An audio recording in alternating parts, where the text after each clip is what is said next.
বিশ্বনবীর বহু নাম ছিল, কিন্তু আদরের নাম ছিল আব্দুন। কি নাম ছিল? আব্দুন বা আব্দুল্লাহ। পরা কোরআন শরীফ খুলে দেখবেন আল্লাহ ওনাকে বহু নামে ডাক দিয়েছেন। নাজিরা, বাশিরা। আমি সবচাইতে বেশি সুন্দর নাম পেয়েছি এই আব্দুলটা। আল্লাহ রাব্বুল আলামিন তাকে ডাক দিয়েছেন তহা, ইয়াসিন, মুজাম্মিল, মুদ্দাসসির। এরপরে পেয়েছি এই আব্দুল বা আব্দুল্লাহ। রাব্বুল আলামিন তাকে এত বেশি ভালোবাসতেন, অন্যান্য নাম বলে কোরআন নাজিল করতে তার উপরে পারতেন। কোরআন নাজিল যেখানেই করেছেন অধিকাংশ জায়গায় দিয়েছেন আব্দুন। ওয়াইন কুনতুম ফি রাইবিম মিম্মা নাযালনা আলা আবদিনা তাবারাকাল্লাযী নাযালাল ফুরকানা আলা আবদিহি লিয়াকুনা লিল আলামিনা নাযীরা। এই জন্য নামটা খুব সুন্দর। যারা আল্লাহর বান্দা হয়ে বসে আছেন স্টেজে, আল্লাহ তাদেরকে হায়াতে তাজ্জাবা সিহাতে কল্লিয়া দান করুন। আপনারা সেই জোহরের পর থেকে এসেছেন, অনেকে আসরের পরে, মাগরিবের পরে, এই ভেজা জায়গায়, কর্দমাক্ত জায়গায় যারা বসে আছেন কোরআনের জন্যে কষ্ট করছেন। আল্লাহ এই কষ্টকে যেন জান্নাতে যাওয়ার একটা মাধ্যম বানিয়ে দেন। দল মত নির্বিশেষে আজকে এখানে সবাই আমরা এসেছি, কিন্তু এখন আমরা সব এক দল। কয় দল বলেন তো? কার দল? আল্লাহর দল। এই বাংলাদেশে এখন দল দুইটা, হয় আল্লাহর দল নয় শয়তানের দল। এর বাইরে আর কিছু নেই। যদি কেউ অন্য কোনো নামেও আসেন, হয় তাকে আল্লাহর দলে থাকা লাগবে, নয় শয়তানের দলে থাকা লাগবে। আল্লাহর দলে থাকতে হলে কি করা লাগবে, শয়তানের দলে থাকতে হলে কি করা লাগবে, এটা কোরআনে নেই। বলেন বলেন। এখনো পর্যন্ত যারা বোঝার পরেও এই কাজগুলো করতে চান না, তাদেরকে আমি আজকের তেলাওয়াতকৃত আয়াত থেকে কিছু ডিরেকশন দিতে চাচ্ছি। এটা আমার নিজের না, আল্লাহর দেওয়া। আমি শুধু অ্যাডভার্টাইজ করছি। এই এখানে কথা বন্ধ করা লাগবে। আল্লাহ পাক বলেন, এটা সূরা মায়েদার 54 নম্বর আয়াত। তাফসিরুল কোরআন যেহেতু লেখা, তাফসিরের হক হচ্ছে উসুলে তাফসিরের 15টা নিয়ম আছে। কোন আয়াত থেকে কথা বলতে হলে আগে দেখা লাগে তার আগে পরে আল্লাহ আগে কি বললেন। যেহেতু সূরা মায়েদার প্রথমে আমরা নামকরণটা একটু জানাচ্ছি। মায়েদা শব্দের শাব্দিক অর্থ দস্তরখানা, কি খাবারের প্লেট। এখান থেকে একটা মাসলা এসেছে তাফসিরে, যদিও বিষয়টা আমরা অনেকে গুরুত্ব দেই না। পৃথিবীতে যদি আপনি এই দস্তরখানা বিছিয়ে খাবার খাওয়ার অভ্যাস তৈরি করেন, যে খাবারগুলো পড়ে যায় ওগুলো যদি আপনি তুলেও খেতে পারেন, জান্নাতে যে হুর আল্লাহ দেবে, তার যে দেন মোহর লাগবে ওইটা আল্লাহ এর মাধ্যমে আদায় করে দেবেন। না, আমার প্রশ্ন আছে এখানে। সুবহানাল্লাহ বলছেন, ঠিক আছে। আপনি জান্নাত পাবেন কোন কোন গ্যারান্টি আছে আপনার কাছে? আছে? নেই। অথচ নবীজি বললেন, যারা দস্তরখানায় পড়ে যাওয়া খাবারটা তুলে খেতে পারে, এই মানুষগুলো জান্নাতে যে হুরের সাথে বিয়ে হবে, এর দেন মোহর এটা আদায় হয়ে যাবে। তার মানে আপনি বিশ্বাস করতে পারেন, এই আমলটা যদি আপনার জীবনে থাকে, ঈমান তো মাস্ট বি থাকা লাগবে। যদি এই আমলটা আপনার কাছে থাকে, জান্নাত আপনি প্রবেশ করবেন, হুরের সাথে আপনার বিয়ে হবে। দ্বিতীয় তাফসীর হচ্ছে মায়েদার। দস্তরখানা বলতে আল্লাহ আমাদেরকে একটা শিক্ষা দিতে চেয়েছেন। তামাম পৃথিবী আল্লাহ খাবারের প্লেট বানিয়ে রেখেছেন, কারণ এই যে রাজ্জাক নামটা দুনিয়ায় কেউ নিতে পারে না, এটা আমার আল্লাহর জন্য খাস। কাউকে যদি আপনি রাজ্জাক বলতেও চান, তাকে বলা লাগবে আব্দুর রাজ্জাক। শুধু রাজ্জাক বলা জায়েজ নেই। ইন্নাল্লাহা হুয়ার রাজ্জাকু যুল কুওয়াতিল মাতিন। কোরআনে অন্য জায়গায় আল্লাহ দিয়েছেন, ওমা মিন দাব্বাতিন ফিল আরদি ইল্লা আলাল্লাহি রিজকুহা। জমিনে এমন কোনো বিচরণশীল জীব নেই যার রিস্কের দায়িত্ব আমি আল্লাহর হাতে নেই।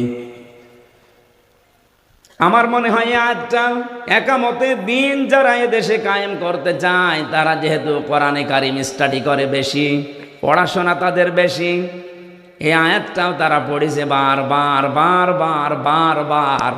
এই জন্যে তাদের আল্লাহর প্রতি ভরসা এত বেশি। এদেশের অন্য দলের মানুষ যেখানে বলছে 15 বছর খাইনি, খাবো না, করবো কি, অথচ এই দলের লোক বলছে রিস্কের মালিক আল্লাহ। এই জন্য এই 13 মাসে তাদের নামে একটা চাঁদাবাজির মামলা নেই। আপনাকে তো এটা তৈরি করা লাগবে যে রাজ্জাক আমার আল্লাহ, আমি না খেয়ে মারা যাব না, আমার চেষ্টা থাকা লাগবে কর্মজীবনে। হালাল রুজি উপার্জন করার জন্য আমি যে চেষ্টা করব, এতটুকুই আমার দায়িত্ব। কিন্তু রিস্কের মালিক কে? যারা এটা এখনো পর্যন্ত বিশ্বাস করেন না, তাদেরকে শুধু চাঁদাবাজি না, তাদের দুনিয়া সব দিয়ে দিলেও পেট ভরবে না। নবীজি বলেন, বনি আদম সন্তানদের স্বভাব এমন, সবার না, কিছু সন্তান আল্লাহর জমিনে এমনও আছে, তাদেরকে যদি আপনি একটা স্বর্ণ ভর্তি করা মাঠ দিয়ে দেন, ওই মানুষগুলো বলবে যদি আর একটা মাঠ পেতাম তাহলে আর একটু ভালো হতো। আল্লাহর নবী বলেন, ওকে যদি পাশে আর একটা স্বর্ণ ভর্তি মাঠ দেন, ও বলবে যদি আর একটা পেতাম ভালো হতো। বিশ্বনবী হাদিসের শেষে জানিয়েছেন, ইল্লাত তুরাব, এই বনি আদম সন্তানের পেটটা এই 3.5 হাত বডির ভেতরে মাত্র কয়েক ইঞ্চি পেট, এটা ভরতে হলে কবরের মাটি ছাড়া সম্ভব না। আমরা এখান থেকে যে সে দ্বিতীয় তাফসিরের যে শিক্ষাটা পেলাম, মায়েদা মানে দস্তরখানা, মায়েদা মানে খাবারের প্লেট, এটা যেহেতু আল্লাহ সাজিয়ে রেখেছে তামাম দুনিয়ায়, সুতরাং রিজিক আমার যা আছে এটা আমার কাছে আসবেই, আমি না খেয়ে মরব না। আমার দায়িত্ব আমি যেন কোনো হারাম ইনকামে পা না বাড়াই। কি কথা বোঝা গেছে? আমার দায়িত্ব আল্লাহ পাকের ইবাদত বন্দেগী করে আমার জান্নাতের যে সিঁড়ি আছে, যে পথ আছে, এটা সহজ সরল পথ, এটা তৈরি আরো বেশি করে করা। কিন্তু আমার রিস্কের দায়িত্ব যেহেতু আমার না, এ বিষয়ে আমার টেনশনেরও দরকার নেই। অথচ আমরা পুরা উল্টা, যেটার দায়িত্ব আল্লাহ নেয়নি ওই দায়িত্বটা আমি নিজে এখন নিয়েছি, অথচ যেটার দায়িত্ব আল্লাহ নিজে নিয়েছে সেইটা নিয়ে আমাদের কোনো চিন্তা নেই। রিস্কের দায়িত্ব আল্লাহ, আর এ বিষয়ে চিন্তা ভাবনা বাদ দেন। কপালে যা আপনাকে 50,000 বছর আগে দুনিয়াতে আসার লিখে দিয়েছে আল্লাহ, এটা আসবেই। সুতরাং এইটা নিয়ে চিন্তা ভাবনা করে এদিকে এদিকে করে ডান হাতের মাল বাম হাতে, বাম হাতের ডান হাতে দেওয়ার দরকার নেই। যেটা দায়িত্ব আল্লাহ নেয়নি আপনি ওইটা নিজে তৈরি করেন। আপনি নিজে জান্নাত যাবেন না জাহান্নামে যাবেন, এ দায়িত্ব আল্লাহ নেয়নি, এটা আপনার উপরে। আপনি যা করবেন এইটা দিয়ে আপনার হয় জান্নাত না জাহান্নাম তৈরি হবে। এই জন্য মায়েদা সূরা থেকে যেহেতু তেলাওয়াত করেছি, 2টা তাফসির বললাম মায়েদার, একটা দস্তরখানার ফজিলতে আর একটা রিস্কের দায়িত্ব নিয়ে। আমাদের ঈমান যেন মায়েদার এই কথা শোনার পরে আরো বেড়ে যায়, বলেন আমিন। আমি আপনার কাছে প্রশ্ন করছি, এটা রেকর্ড হচ্ছে তো, সারা পৃথিবী চলছে এখন। বাংলাদেশ জামাত ইসলামীতে যারা ছিল এই 54 বছরে, বলেন তো তাদের উপরে জুলুম অত্যাচার নির্যাতন হয়নি? বলেন বলেন, হয়েছে মানে কি? এই 54 বছরের সব দলের নির্যাতন এক জায়গায় করলে যা হবে, বাংলাদেশের শুধু সাতক্ষীরা এক জায়গায় করলে তাই হবে। আপনি জানেন কি হয়েছে জেলায়? এই খনি হাসিনাই ফ্যাসিড থাকাকালীন পুরা এলাকাটা ওরা বোলডোজার দিয়ে ভেঙ্গে গুড়িয়ে দিয়েছে। শুধু নাম শুনলেই তার বাড়ি ঘর শেষ। আপনারা জানেন এখনো পর্যন্ত এই যে ফজো পাগলার মতো মানুষ যারা আছে, বলে এতদিন খাইনি, খাবো না মানে, তো এতদিন তো আমরাও খাইনি। আমরা যেহেতু বিশ্বাস করি রিজকের মালিক আল্লাহ, এই দৃঢ় বিশ্বাস আমাদের আছে, এই জন্য অন্য কোনো বদনাম আমাদের, মিথ্যা বদনাম থাকলেও এই মিথ্যা বদনাম আজও কেউ দিতে পারেনি যে আমরা সাদাবাজি করে খাই। একটা মিথ্যা তথ্য তুলেছিল কয়েকজন, আমি নাম নিলাম না, যে বাংলাদেশে জামাত ইসলামীও চাঁদাবাজি করেছে, ওরা ইসলামী ব্যাংক লুট করে নিয়েছে, ছিনতাই করেছে। মাথার ভেতরে কি আপনার গোবর আছে? একটু চিন্তা ভাবনা করে কথা বলা যায় না? বাংলাদেশ জামাত ইসলামী যে ব্যাংকের কথা আপনারা জানান, এই ব্যাংক কি আপনার বাবার?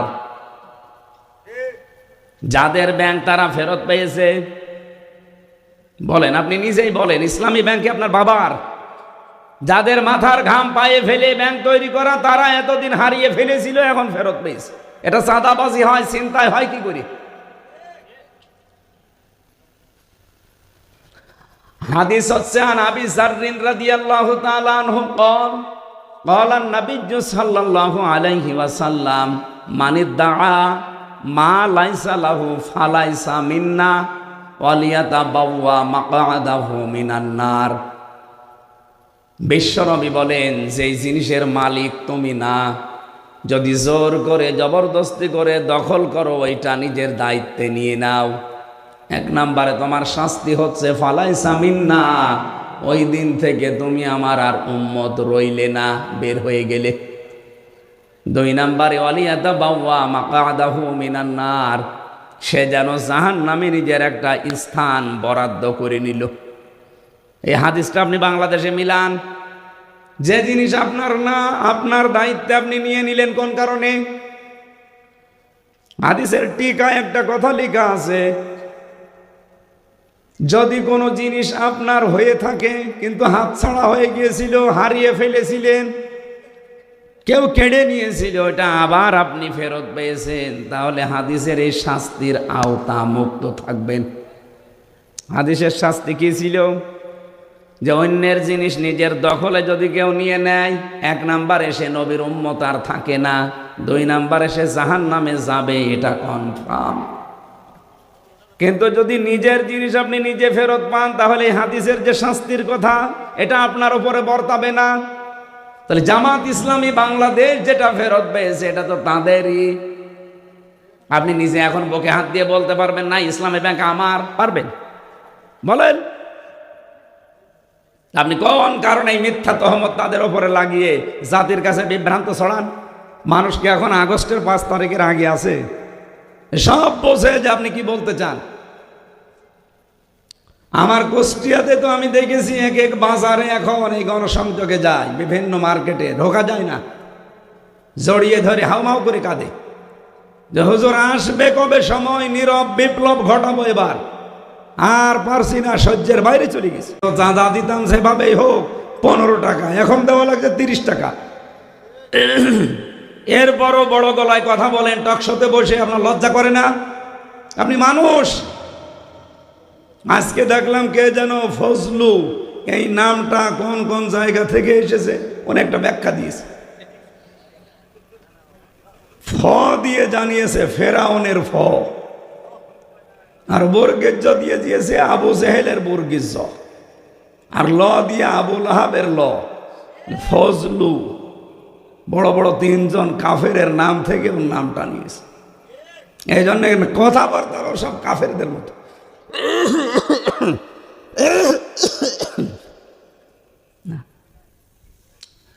আমার ভাইরা,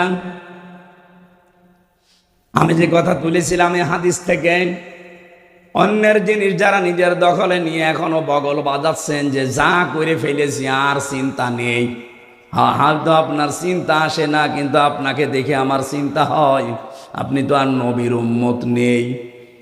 আপনি যদি এখনই মারা যান, আপনার জানাজা পড়াবো কি দিয়ে? বিসমিল্লাহি ওয়া আলা মিল্লাতি রাসূলিল্লাহ দিয়ে।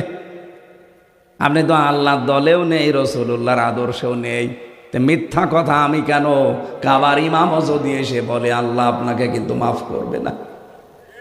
আমি জানি আপনার পরিবর্তন আসবে না, কারণ খতম আল্লাহু আলা কুলুবিহিম, আপনার অন্তরে আল্লাহ মোহর মেরে দিয়েছে।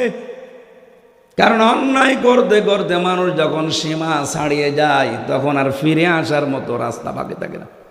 ফিরআউন যেমন সীমা ছাড়িয়ে গিয়েছিল, ও যে ফিরে আসবে, ওকে আমার আল্লাহ আর আসতে দেয়নি।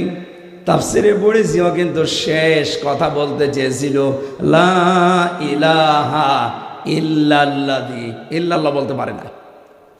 ইল্লাল্লাহ বলতে যাবে, ইল্লাল্লাহ জি বলেছে না, চা খাওয়া ঠিক হয়নি, চিনি দিয়েছে তো গলাটা বসে গেল।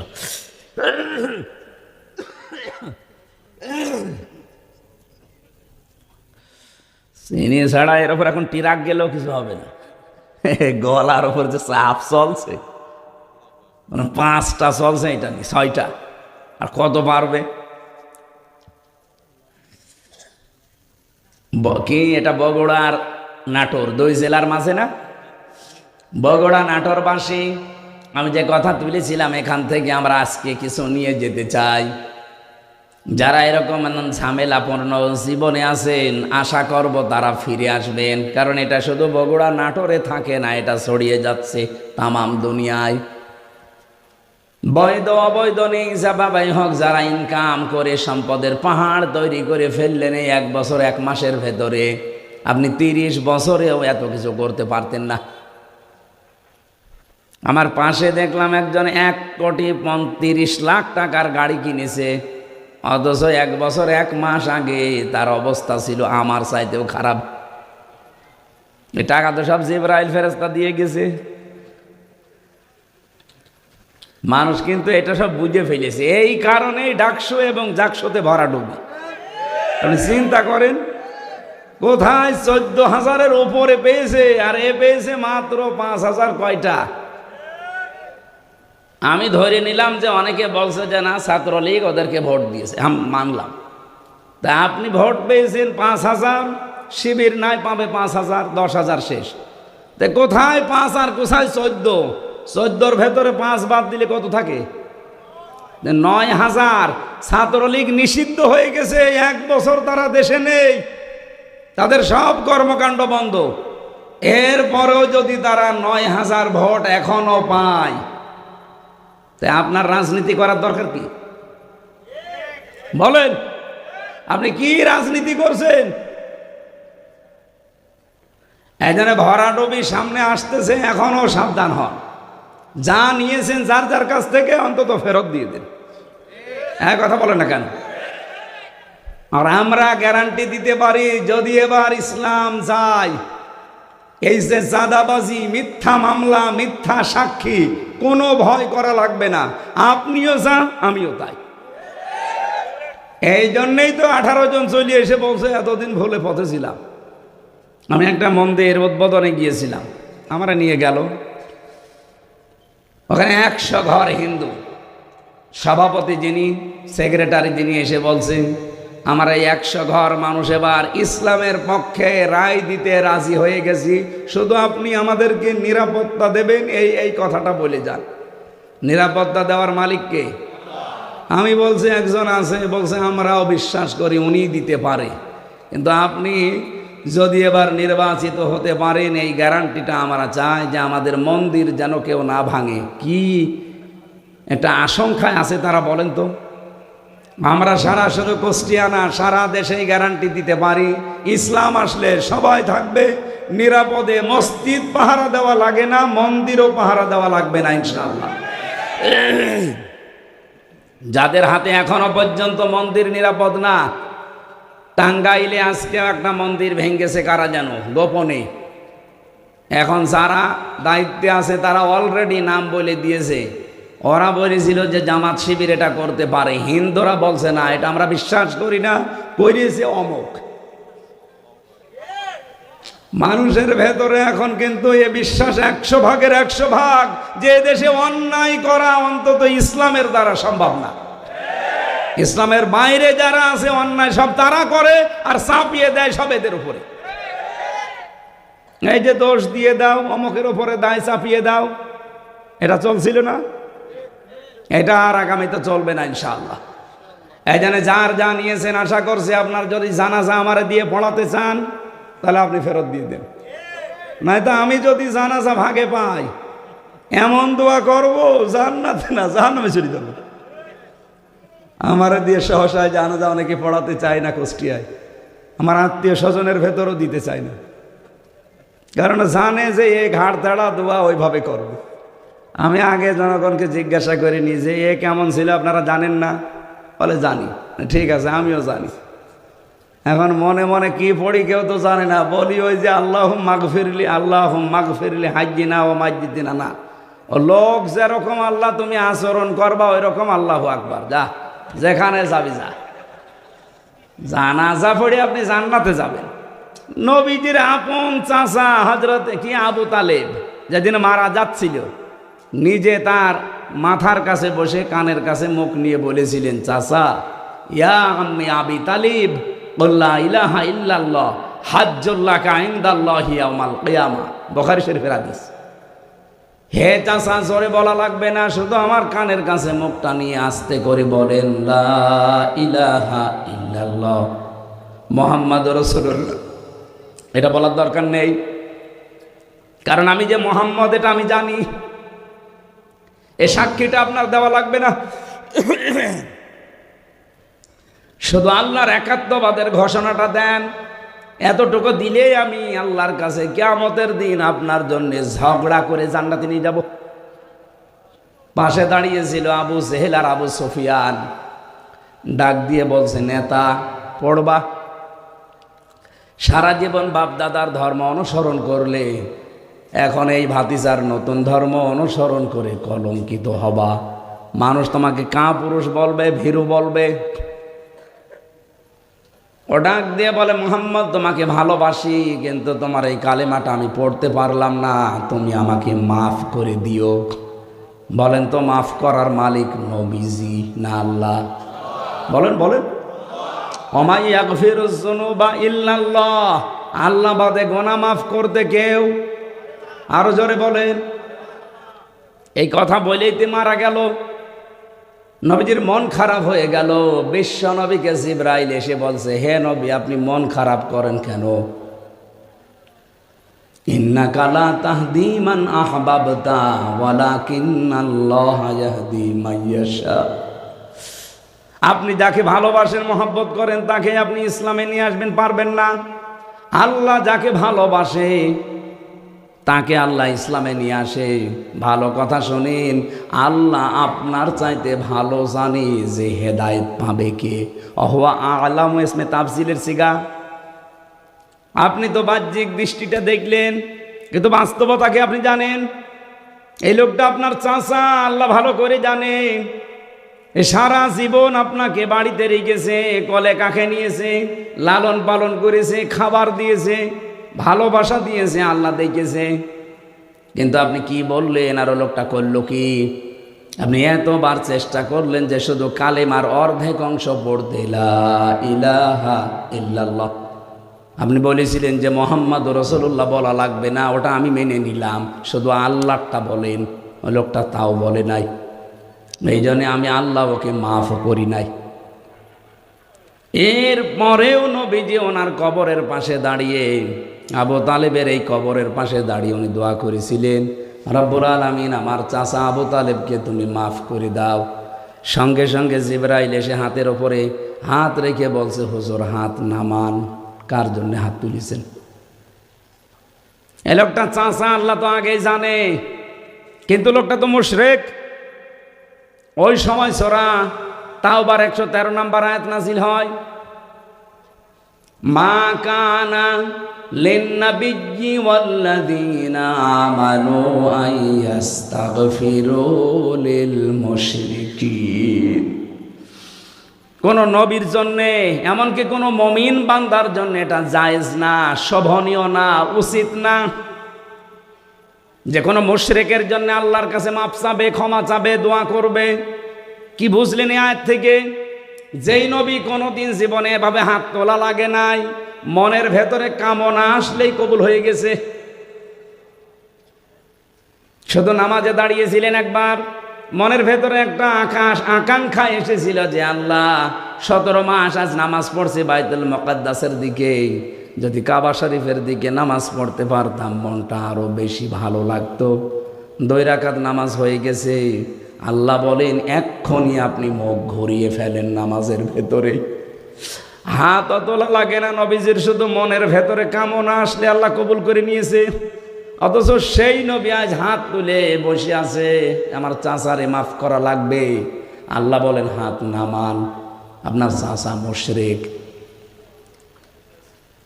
আমার মাঝে মাঝে তার এই জীবনীটা পড়লে মনে হয় পৃথিবীতে এখন এমন এরকম একজন মানুষ আপনি অ্যাক্টিভ পাবেন না যে আবু তালেবের চাইতেই নবী মোহাম্মদ রাসূলুল্লাহর আদর্শকে বেশি আগিয়ে নিতে চেয়েছে।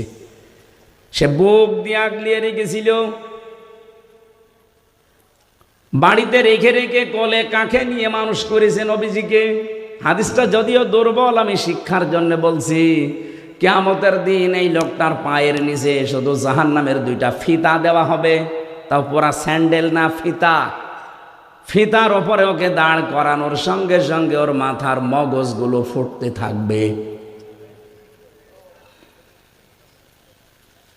শুধু ফিতা দেওয়া হবে পায়ের নিচে, পুরা শরীরের কোনো জায়গায় জাহান্নামের আগুন লাগবে না, শুধু একটা জায়গায়।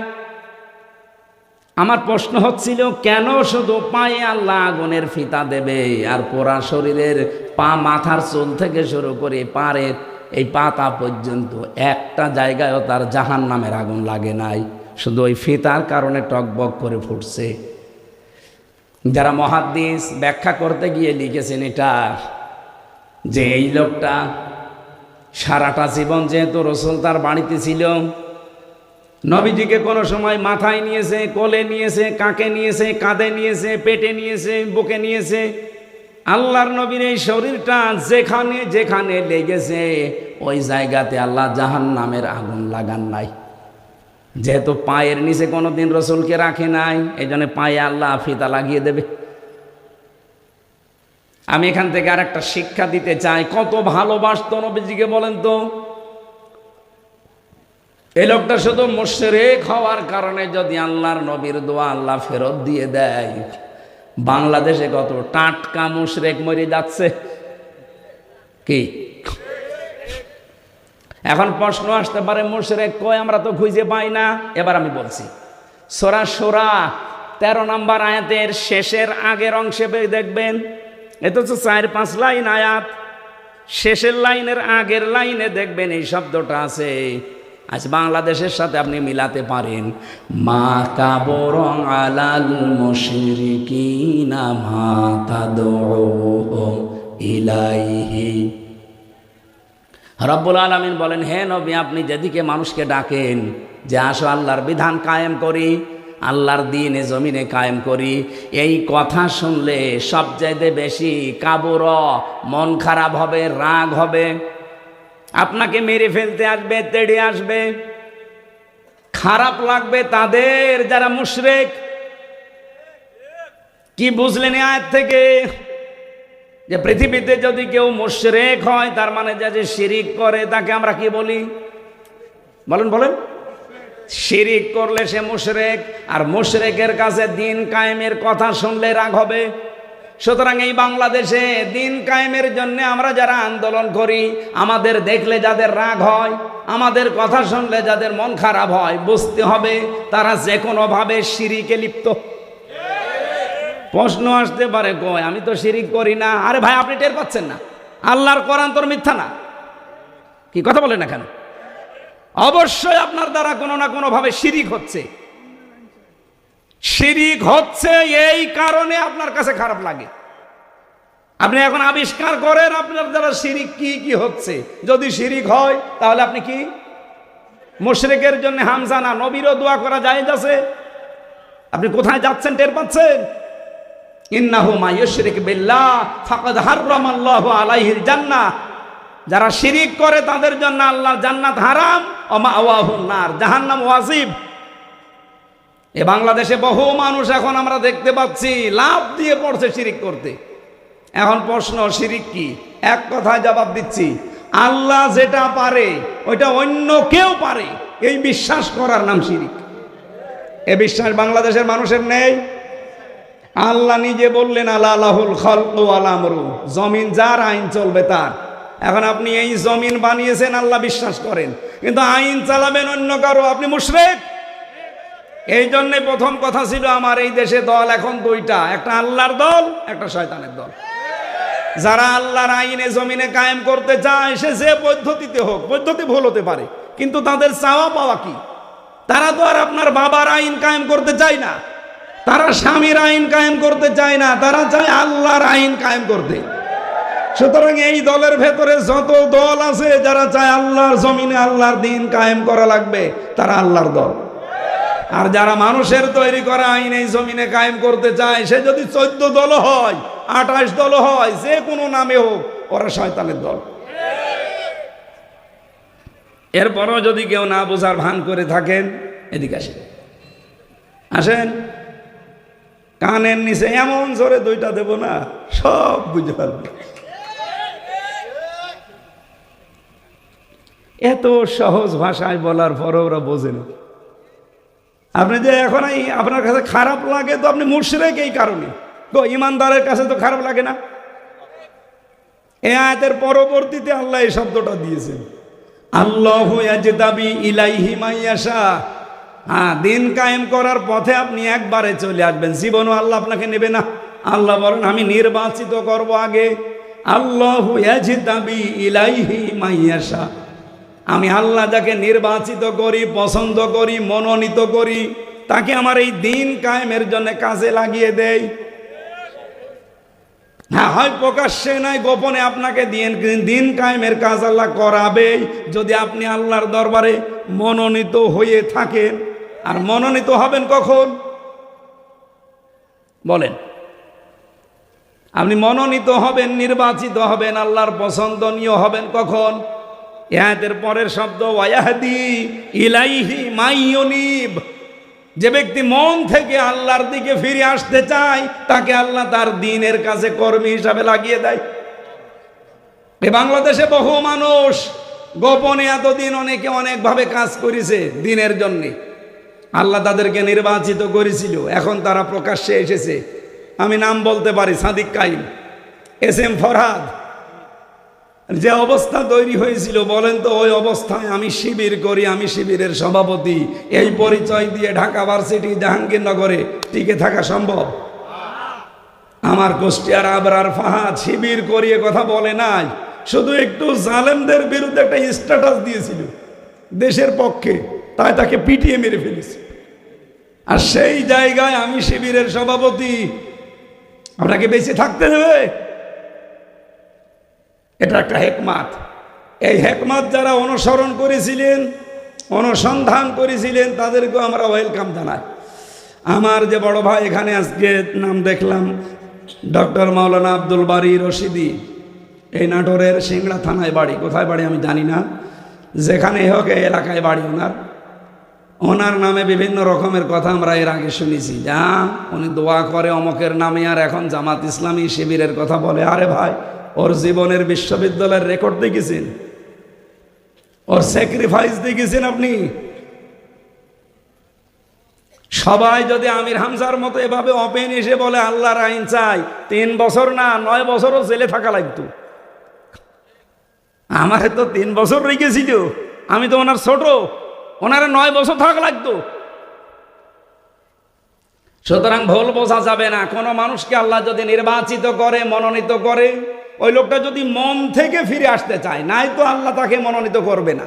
ওয়ায়াহদি ইলাইহি মাইয়ুনিব, যে ব্যক্তি আল্লাহর দিকে মন থেকে ফিরে আসতে চায়, সেই লোকটাকে আমার আল্লাহ তার দিন কায়েমের কাজে লাগিয়ে দেন। এই জন্য আমরা যারা দিন কায়েমের আন্দোলনে যারা অ্যাক্টিভভাবে লেগে আসি মন থেকে, দেখবেন একটা কথা প্রথমে বলা লাগে। এখানে ওনারাও বলেছে, কুলিন্না সলাতি ওয়া নুসুকি ওয়া মাহইয়ায়া ওয়া মামাতি লিল্লাহি রাব্বিল আলামিন, যে আমার নামাজ, আমার কোরবানি, আমার মরে যাওয়া, আমার বেঁচে থাকা, আমার সব আল্লাহর জন্য আমি দিয়ে দিয়েছি। সুতরাং এখন আমার যা আছে আমার সব কার জন্যে? বলেন বলেন, এ কথা কি আমার মুখের বলা শুধু? এটা আমার মন থেকে বলা। এরপরে আপনাকে শপথ দেবে। এ কথা তো আমি সেই 33 বছর, তো আমার তো 32 বছরই পড়েছি আয়াত। এতদিন তো এই অনুভূতি আসে নাই। অথচ গত বছর অক্টোবরের 13 তারিখে আয়াতটা যখন আমিরে জামাত এভাবে পড়াচ্ছিলেন, এরপর থেকে অনুভূতি আল্লাহ তৈরি করে দিয়েছে যে আমার বউ, ছেলে, মেয়ে, জায়গা জমি, কুষ্টিয়ার বাড়ি না, আমার জীবনও এখন আমার আল্লাহর জন্য। এই জন্যে কষ্টকে আমার আর কষ্ট মনে হয় না। তাছাড়া এই শরীরে তো এত কষ্ট সহ্য করা সম্ভব না। 3টা বছর জালেমরা কিছু রেখেছে শরীরে, খাবারও ঠিক মতো দেয়নি আমারে। ফাঁসির কন্ডেম সেলের ভেতরে 24 ঘন্টা তালাবদ্ধ করে আবার সিসি ক্যামেরা দিয়ে রেখেছিল, কেউ যেন আমার সাথে কথাও না বলে, এত কড়াকড়ি করত। কয়েকটা কারারক্ষী একটু মুসলমান যারা ভালো ভালো পেলে ওই 2-1 দিন সময় পেতাম, যে তাও ওই দাওয়াতি কাজ করতাম। বাইরে বের হওয়ার পরেই দেখেন 1 বছর কয়েক মাস হয়ে গেল, এখনও আমি স্বাভাবিক হতে পারি নাই। এখন আমার কণ্ঠ শেষ, আমার মাথার এই সাইডটা মাঝে মাঝে এলোমেলো হয়ে যায়। যেখানে ডাক্তার দেখালাম, যে সিঙ্গাপুরে, মালয়েশিয়া, বিভিন্ন দেশে গেছি, বলে না সময় লাগবে, ওরা বহু উল্টাপাল্টা জিনিস খাওয়িয়েছে আমাদের। এখানে ডাক্তার না ডক্টর আছে আমি জানি না, ওনারা জানে, তেঁতুল দেয় প্রত্যেক খাবারে। আমারে যে খাবারই দিত, ডাল রান্না করেছে তেঁতুল দিয়ে দেয়। ডালের ভেতরে তেঁতুল দিলে খাওয়া যায়? তরকারি রান্না করেছে 4-5 রকম জিনিস দিয়ে তেঁতুল দেবে। ডিম ভেজেছে তেঁতুল দেবে। এটা দিলে কি হয় ডাক্তাররা জানে। শরীরটা একদম শেষ করে দিয়েছিল। এই জন্য হেকমতের সাথে যদি কেউ কাজ করে থাকে এই 15.5 বছর, তাদেরকেও ওয়েলকাম জানানো দরকার, তাদেরকেও ধন্যবাদ জানায় যে তাদের কারণে আজ আমরা এখনো টিকে আছি। আল্লাহ রাব্বুল আলামিন তাদেরকেও দিনের জন্য যেহেতু কবুল করেছে, অ্যাক্টিভভাবে কাজ করার তৌফিক দিন। আমার কথা ছিল আপনার কাছে খারাপ লাগে আমার বক্তব্য এই কারণে, কারণ আপনি শিরিক করছেন। ওই যে আল্লাহ যেটা চায় আপনি ওইটা চান না। আল্লাহ চায় এই জমিনে তার আইন চলবে, আপনি চান মানুষের আইন চলবে, তাহলে আপনি কি মুশরিক? বলেন বলেন। তাহলে বাংলাদেশে মুশরিক নেই? আল্লাহ আমাদেরকে যেন এই শিরিক থেকে বাঁচান, বলেন আমিন। কোন মানুষ যদি এখন আল্লাহর দিন থেকে মুখ ফিরিয়ে নিয়ে চলে যেতে চান, উল্টাপাল্টা কথা আমাদের নামের ওপরে, এরা জামাত করে, এরা ইসলাম করে, এই জন্য আমি ইসলামে নেই। ইসলাম কি জামাত ইসলামের? বলেন। আল্লাহর এই আয়াতে আল্লাহ ঘোষণা দিলেন, মাইয়ার দাদ্দামিনকুম আন দীনিহি, ইমানদারেরা যদি আল্লাহর দিন থেকে মুখ ফিরিয়ে চলে যাও, তুমি মনে করছো যে আল্লাহর দিনকে তুমি দুর্বল করে দেবে, ধ্বংস করে দেবে, অকিছু হয়ে যাবে না। ফাসাউফা ইয়াতিল্লাহু বিকওমিন, অতি শীঘ্রই আল্লাহ এমন একটা দল তৈরি করে দেবে তোমাদের উপরে, ইউহিব্বুহুম ওয়া ইউহিব্বুনাহু, তারাও আল্লাহকে ভালোবাসবে, আল্লাহও তাদেরকে ভালোবাসবে। এই আয়াতটা পড়ার পরে আমার তো মনে হচ্ছে এই বাংলাদেশে সেই দলটার নাম জামাত ইসলামী বাংলাদেশ। আপনি দেখেন যারা এদের উপরে বিভিন্ন ট্যাগ দিয়ে আজ ইসলাম থেকেই বের হয়ে চলে যাচ্ছে, যে ইসলামই মানি না। আপনি কি আল্লাহর দিনকে দুর্বল করতে পারবেন? আপনি চলে যান। আপনার এই চলে যাওয়া দেখে আল্লাহ একটা সিদ্ধান্ত নিয়েছেন, ফাসাউফা, সিন সাউফা কদ লাম, 13টা শব্দ আছে আরবি গ্রামারে। কোন সেন্টেন্সের আগে একটা যদি আসে, বাংলা অর্থ হয় অতি তাড়াতাড়ি।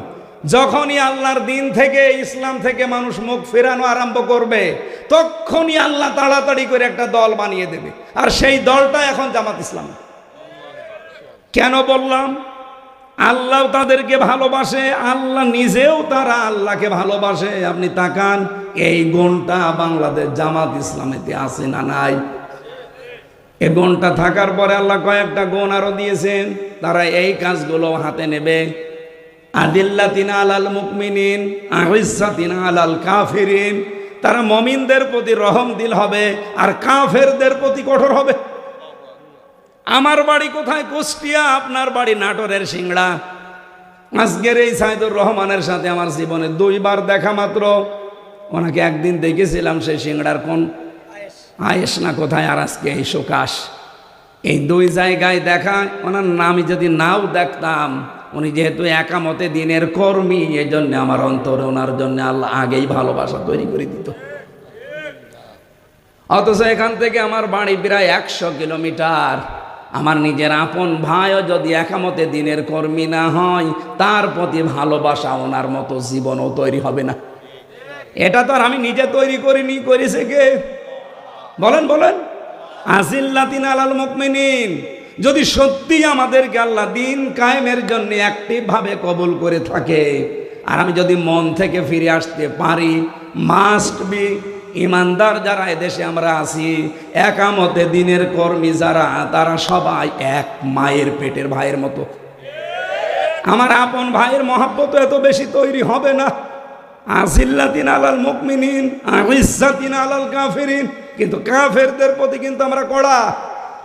আজ বাংলাদেশে বহু কাফেরদের কাজ অনেকে আঞ্জাম দিচ্ছে, তাদের প্রতি আমরা সোচ্চার, মাঝে মাঝে আমরা প্রতিবাদ জানাই। এই যে গানের মাস্টার নিয়েছে, গানের মাস্টার নিয়োগ দিয়েছে, এমনকি শরীর চর্চার জন্য 1 থেকে 5 পর্যন্ত মাস্টার নিয়োগ দেওয়া হয়েছে প্রাইমারিতে। আমরা এই বাংলাদেশ জামাত ইসলামী সহ ইসলামী দল যারা সবাই কিন্তু ঐক্যবদ্ধ এখন, যে গানের মাস্টার যদি নেওয়া হয় 92% মুসলমানের দেশে 1 থেকে 5 পর্যন্ত একজন আলেম নেওয়া লাগবে। এটার পক্ষে আপনারা নেই? কারা আছেন দেখি? লিল্লাহে তাকবীর। ডক্টর মোহাম্মদ ইউনুস, 2 জন নবীর নাম ওনার, মোহাম্মদ আর ইউনুস, 2 জন নবীর নাম নিয়ে আপনি বসে আছেন, আর গানের মাস্টার নিতে পারেন, শরীরের মাস্টার নিতে পারেন। কোরআন শিক্ষার জন্য একটা আলেম মাস্টার নেওয়া যায় না? এটা নেওয়া লাগবে। এটা শুধু দাবি করছি না, এই দাবি আমরা আদায় করে ছাড়বো ইনশাআল্লাহ। কারণ আমাদের পরবর্তী প্রজন্মকে ধ্বংস করার একটা পায় তারা। এরা কাদের কাছ থেকে ডিরেকশন আসছে আমরা জানি। আপনারা যা করেন করেন, আমাদের দাবিগুলো মেনে নেন, আপনাদের যুদ্ধ চলুক, আমাদের যুদ্ধ চলুক, জয় হব ইনশাআল্লাহ। আমরা ইউজাহিদুনা ফি সাবিলিল্লাহ ওয়ালা ইয়াখাফুনা লাওমাতা লাইম। 3 নম্বরে একামতে দিনের কর্মী যারা, এই মানুষগুলো আল্লাহর রাস্তায় কাজ করে, কোনো নিন্দুকের নিন্দার পরোয়া তারা করে না। কত রকমের অপবাদ দিয়েছে বলেন এই 54 বছরে, কিচ্ছু মনে করি নাই, করবো না। আজকে দেখলাম ফজু পাগলা, উনি বলছে শিবির পাকিস্তানি, এইটা আমার নাম দেওয়া। আপনি কেন? আপনার বাবা দিলেও আমরা কিছু মনে করি না, কারণ আমরা পাকিস্তান পন্থী না, আমরা বাংলাদেশ পন্থী। যারা বিভিন্ন দেশপন্থী তারা কিন্তু ওই দেশে চলে যাচ্ছে। কথা বলেন না কেন? বাংলাদেশ জামাত ইসলামীর একটা মানুষও পাকিস্তানে পালিয়েছে কেন? এই মিথ্যা তহমত দেন। আমরা শুধুমাত্র স্বাধীনতা আন্দোলনের সময় যুদ্ধের পক্ষে ছিলাম না তা না, ডাইরেক্ট হয়তো করি নাই, কিন্তু ইতিহাস বলছে আমরা এই দেশে তখন ভারত বিরোধী ছিলাম। এটা জামাত ইসলামী 54 বছর আগে বুঝেছে, আর মানুষ এখন বুঝতেছে ওইটা, যে আসলেও তো ভারত আমাদের শত্রু। একটা উপকার দেখান আপনি, চিকিৎসা বিজ্ঞানে ওরা নাকি আমাদের উপকার করে, চিকিৎসা সেবায়। কে বলেছে আপনাকে? ওরা যদি 20 টাকা খরচ হয় ওদের পাশের দেশে, এখান থেকে চাইনায় গেলে, এখান থেকে সিঙ্গাপুরে গেলে, ও 20 টাকার চাইতে 15 টাকায় শেষ করে চলে আসা যায়, তা উন্নত চিকিৎসায়। এই 54 বছরে একটা উপকারও আমরা পাইনি, শুধু ক্ষতি ছাড়া। এজন্য দিনের মুজাহিদ যারা চেষ্টা তারা করে, এদের নামে যতই বদনাম দেন থামাতে পারবেন না। কুস পরোয়া নেই, লা ইয়াখাফুনা লাওমাতা লাইম, যালিকা ফাদলুল্লাহ। আল্লাহ বলেন এটা যাত্রার দ্বারা সম্ভব না, এটা আমার অনুগ্রহ। যাকে আমি আল্লাহ এই অনুগ্রহ দান করি, সেই লোকটা এভাবে অ্যাক্টিভ ভাবে কাজ করতে পারে। আল্লাহু ওয়াসিউন আলিম, আমি সব দিক থেকে প্রশস্ত। আল্লাহ রাব্বুল আলামিন যেহেতু প্রশস্ত জ্ঞানের অধিকারী, আমাদের এই বাংলাদেশকেও তার জ্ঞান দিয়ে, তার আলো দিয়ে এবার আমরা সাজাতে চাই ইনশাআল্লাহ। আল কাজ্জিসু মান দানা নাফসাহু ওয়া আমিলা লিমা বাদাল মাউতি ওয়াল আজিজু মান আতবা নাফসাহু হাওয়াহা ওয়া তামান্না আলাল্লাহ। বুদ্ধিমান হতে চান, আখিরাতের জন্য কাজ করেন, আল্লাহর উপরে ভরসা করেন, তাহলে আল্লাহর ভাষায় আপনি বুদ্ধিমান, রসুলের ভাষায়। আর যদি আপনি আহাম্মক, নির্বোধ, নির্বুদ্ধিতার পরিচয় দেন, আখেরাতের কোনো কাজ কামরা করেন না, আন্দাজে ভরসা করে থাকেন আল্লাহ একজন আছে মাফ করে দেন, না, এরকম পাগলামি করা যাবে না। যার যেখানে যতটুকু হায়াত সময় আছে আমরা কাজে লাগাবো আল্লাহর দ্বীনের জন্যে। আপনাকে একটা বিশ্ববিদ্যালয় পর্যন্ত নিয়ে যাওয়ার যোগ্যতা এখন বাংলাদেশ জামাত ইসলামীতে আছে। এটা আগেও ছিল, কিন্তু আমাদের ওইভাবে সামনে আসতে দেওয়া হয়নি। এখন যেহেতু আসতে দেওয়া হয়েছে, মানুষ এখন বুঝে ফেলেছে এদেশে সৎ, যোগ্য এবং দেশপ্রেমিক মানুষ জামাত ইসলামী ছাড়া অন্য কোনো দলে আপনি পাবেন না। আমি ওপেন বলছি ভাই, অন্য যা আছে সব চাপাবাজি, ধান্দাবাজি আর চাঁদাবাজি ছাড়া কিছুই নেই, কোনো চরিত্রও নেই তাদের। হ্যাঁ, তারা যদি যাদের আদর্শ মেনে চলে, ওই আদর্শের উপরও থাকতো, তাও আমি দোয়া করতাম। অধিকাংশগুলোই তাদের এই আদর্শের উপরেও নেই। এখন সব হয়ে গেছে, এখন দুনিয়াদার আর তাদের ধান্দা। আমাদেরকে এখন তারা দুনিয়াদার, ধান্দাবাজি, এই সমস্ত কথাবার্তার আমাদের নামের আগে পরে লাগাচ্ছে। আল্লাহর কসম, বাংলাদেশে 300 মানুষকে বাংলাদেশ জামাত ইসলামী নমিনেশন দিয়েছে। এরা একজনও সংসদ সদস্য পদপ্রার্থী না, সব নমিনি। এখানে যে 2 জন আছে, সাইদুর রহমান, পারভেজ ভাই সহ আরও একজন আসার কথা ছিল, উনি এসেছে, এখনো আসতে পারে নাই, দবিবুর রহমান সহ। আমি যতটুকু, আমি নিজেও একজন নমিনি কুষ্টিয়ার 3-এর। আল্লাহর কসম, আমরা এই 300 জনের কেউ জানি না যে আমাদের নাম আসবে। আপনি ওনাদের জিজ্ঞাসা করে দেখেন, ওনারা যদি বলে হ্যাঁ আমি আগেই জানতাম, ওনারা ভোট দেওয়ার দরকার নেই। একটা দৃষ্টান্ত স্থাপন করেছে বাংলাদেশ, কোনো দল পারে নাই। আপনি এই নমিনেশন নেওয়ার জন্য দেখবেন অন্য দলে কয়েক কোটি টাকা তারা বাজেট করবে, এমনকি মারামারি করে মরে যাবে। আমি কি এটা বেশি বললাম? আপনি দেখেন, শুরু হবে কিছুদিন পর, এখনো তো হয়নি। আমার আসনে 4 জন, সব ওই রকম নেতা। ওরা এক একজন 100 কোটি 200 কোটি টাকা নিয়ে বসে আছে যে আমারে দেওয়া লাগবে। কেন ভাই? আমার 1 টাকা খরচ নেই, 1 টাকা তোলার ধান্দাও নেই। আর আপনি 100 কোটি টাকা যদি খরচ করেন, অবশ্যই আপনার কোনো ধান্দা আছে। তো এইরকম ধান্দাবাজ, চাঁদাবাজ, চাপাবাজ এদের হাতে দেওয়া যায়? আমরা তো এই কারণে এসেছি, তাছাড়া তো এই লাইনের লোক আমরা না। আমরা তো ওয়াজ করে খেতাম, আপনারা আসতে আমাদের বাধ্য করছেন। আমরা দেখতে পাচ্ছি যে না, সব উলট পালট করে ফেলবে। কত রকমের চাঁদাবাজি দেখছি এই দেশে। চাঁদার ধরন কি গো! ওদের এখন থিওরি হয়ে দাঁড়িয়েছে, বাবা শাহজালাল সব হালাল। এই একটা থিওরি হইল। এই থিওরি যদি সামনে অ্যাপ্লাই করে, আপনি কি টিকে থাকতে পারবেন বলেন? আমি এখন বাস্তবে দেখছি বাংলাদেশের বহু ইমাম, এমনকি বহু আলেম, খতিব, এরা এখনও দোদুল্যমান অবস্থায় আছে যে যদি ইসলামের পক্ষে অ্যাক্টিভভাবে কাজ করি, সাইদুর রহমানের পক্ষে, পারভেজ সাহেবের পক্ষে, না জানি ইসলাম যদি এবার না আসে তাহলে আমার ইমামতি থাকবে তো? আপনি ইমামতি নিয়ে আসেন, আর আপনার এরকম মন কেন হয়? কেন এরকম ভয় হয়, আশঙ্কা হয় যে ইসলাম এবার আসবে না? আমি গ্যারান্টি দিচ্ছি, বাংলাদেশে এবার সংসদে ইসলাম যাবে, ইনশাআল্লাহ যাবেই। কারণ আমি কোরআনকে 100% বিশ্বাস করি। আপনারা ইযা জা নাসরুল্লাহি ওয়াল ফাত, যখন আল্লাহর সাহায্য আসবে তখন আপনি বিজয় দেখতে পাবেন। আর বিজয় দেখতে পেলে আপনি কি পাবেন? এখানে 9টা বিষয় আছে। কি কি দেখা যায় বিজয়ের শুভ সূচনায়, সূচনা লগ্নে কি কি দেখা যায় আল্লাহ এখানে দিয়েছেন। অরাইতান নাসা ইয়াদখুলুনা ফি দীনিল্লাহি আফওয়াজা, আপনি দলে দলে পালে পালে দেখবেন মানুষ ইসলামে প্রবেশ করছে। এটাকে আমি বেশি বলে ফেললাম? সারা দেশে বললাম না, শুধু সিংড়া না, এরকম 630টা থানায় আমি যাচ্ছি। সারা দেশে অবস্থা, দলে দলে মানুষ আসতেছে। আজকে এখন বাড়ি থেকে বের হওয়ার কথা না, তারপরও দেখেন আপনারা এসে বসে আছে। গত কয়েকদিন, 2-3 দিন হবে, আমি প্রায় 18 জন মানুষ এসেছে একবারে, তাও সব মোড়ল। প্রায় 8-10টা গ্রাম তারা চালায়। একটা ইউনিয়নে 9টা ওয়ার্ড থাকে।